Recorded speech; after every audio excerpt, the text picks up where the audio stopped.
ओम नमः शिवाय। भगवान भोलेनाथ और माता पार्वती की कृपा आप पर और आपके परिवार पर सदैव बनी रहे। आज सुनिए माघ मास प्रथम अध्याय का महात्म्य। राजा दिलीप का आखेट वृतांत। प्राचीन काल की बात है। अत्यंत पवित्र तीर्थ स्थल श्री नैमिषारण्य क्षेत्र में मुनि जनों ने श्री सूत जी से प्रार्थना करते हुए निवेदन किया कि हमें समस्त सुखों तथा मोक्ष देने वाला माघ मास के महात्म्य का सविस्तार वर्णन सुनाने की कृपा करें। अत्यंत प्रसन्नतापूर्वक सूत जी बोले, हे मुनिजनों, तुम धन्य हो। तुम्हारा हृदय भगवान श्री कृष्ण की भक्ति में लीन रहता है, अतः तुम्हें माघ मास का व्रत तथा महात्म्य का वर्णन सुनाता हूँ। सर्वप्रथम माघ मास का विस्तार वर्णन शंकर भगवान ने देवी पार्वती को सुनाया था, अतः इस महाव्रत के कारणधार स्वयं देव अधिदेव श्री शंकर भगवान ही हैं। एक दिवस कैलाश पर्वत का निवास करते समय देवी पार्वती ने अत्यंत जिज्ञासापूर्वक तथा भक्ति सहित अपने आराध्य देव शंकर भगवान से निवेदन किया, हे प्रभु, मुझे माघ मास के व्रत का महात्म्य, पूजन व इसका इतिहास विधि पूर्वक बताने की कृपा करें। देवी पार्वती के भक्तिपूर्ण पवित्र भाव देखकर महादेव जी अत्यंत प्रसन्न हुए तथा बोले, हे प्रिय, अति प्राचीन काल का वृतांत है। महाराज दिलीप ने एक विशाल यज्ञ का आयोजन किया। यज्ञ के अंत में अनेक ऋषि जनों ने राजा को विशाल यज्ञ के आयोजन के लिए आशीर्वाद दिया। नगर निवासियों ने राजा की भूरी भूरी प्रशंसा की। यज्ञ के पश्चात महाराज दिलीप सेना की एक टोली के साथ आखेट के लिए गए। घनघोर जंगलों में निकले तो राजा आश्चर्यचकित रह गए। उन्हें कोई शिकार ही दृष्टिगोचर नहीं हो रहा था। वस्तुतः राजा की टोली को देखकर जंगली जानवर प्राण रक्षा के लिए अपनी अपनी मादों में छिप गए थे।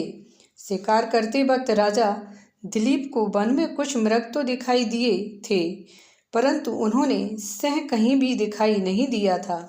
राजा दिलीप सिंह शिकार के लिए अत्यंत उत्सुक थे। अचानक राजा दिलीप को दूर जंगलों के बीच एक अत्यंत सुंदर मृग दिखाई दिया। मृग को देखकर राजा आश्चर्यचकित रह गए। इतना विशाल तथा सुंदर मृग उन्होंने अपने जीवन में नहीं देखा था। महाराजा ने एकदम अपने अश्व की दिशा उस मृग की ओर कर दी।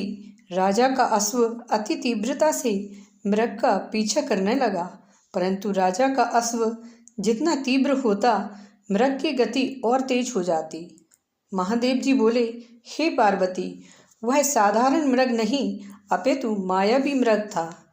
मृग कभी कभी लंबी कुलाएं भरता हुआ अदृश्य हो जाता, फिर यकायक दिखाई देने लगता।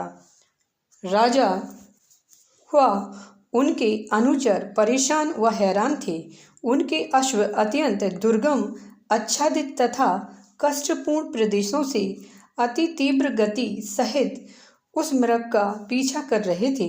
पीछा करते करते सायंकाल का समय होने लगा। सूर्य अस्ताचल की ओर चल पड़ा। उस समय यकायक हिरण गायब हो गया। राजा थक गए थे तथा प्यास से चूर चूर थे। राजा तथा उनके अनुचर प्यासे, थके, मादे तथा व्याकुल जलाशय की तलाश में इधर उधर भटकने लगे। अचानक राजा को दूर एक सरोवर दिखाई दिया।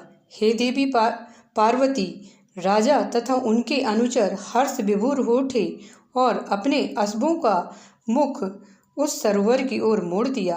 कुछ ही समय में महाराजा दिलीप सरोवर के निकट पहुँचे। प्यास से व्याकुल महाराजा ने अत्यंत सुंदर रमणीक सरोवर देखा। उस जलाशय के चारों ओर छायादार वृक्ष तथा रंग बिरंगे पुष्पों का उद्यान था।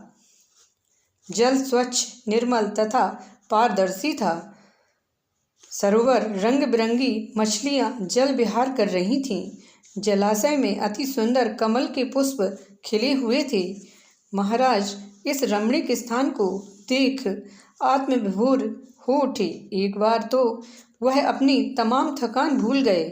राजा ने अपने अनुचरों को उस स्थान पर रात्रि विश्राम का आदेश दिया तथा प्यास बुझाकर जल में स्नान किया। उनकी थकान छूमंतर हो गई तथा हृदय प्रफुल्लित हो गया। रात्रि के भोजन आदि से पूर्व राजा ने अनुचरों को आदेश दिया कि रात्रि में रक्षा हेतु चारों ओर जाल लगा दिए गए, क्योंकि डर था कि रात्रि के समय जंगली जानवर अपनी प्यास बुझाने हेतु उस ओर आ सकते थे तथा कोई भी संकट उत्पन्न हो सकता था।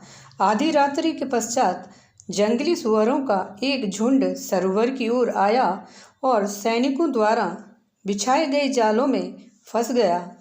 राजा के सैनिकों ने अनेक सुअरों को मार गिराया। इस प्रकार राजा के शिकार की तृष्णा भी पूरी हो गई। प्रातः राजा अपनी नगरी की तरफ वापस चल दिए। वापस चलने के कुछ समय पश्चात राजा को एक अत्यंत वृद्ध ऋषि दिखाई दिए। ऋषि का शरीर अत्यंत क्षीण शंख चक्र से सुशोभित साधारण वस्त्र युक्त था। महाराज ने अश्व से उतरकर ऋषि के चरण छुए तथा प्रणाम किया।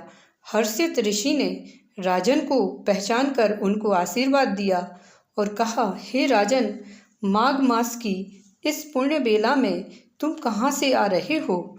माघ मास का नाम व पुण्य बेला शब्द सुनकर राजा की जिज्ञासा बढ़ गई तथा उनमें माघ मास का महत्व जानने की इच्छा जागृत हो उठी। माघ मास प्रथम अध्याय समाप्त होता है। यदि वीडियो अच्छा लगे तो चैनल को सब्सक्राइब करिए, बेल आइकन प्रेस करिए और कमेंट सेक्शन में ओम नमः शिवाय अवश्य लिखिए।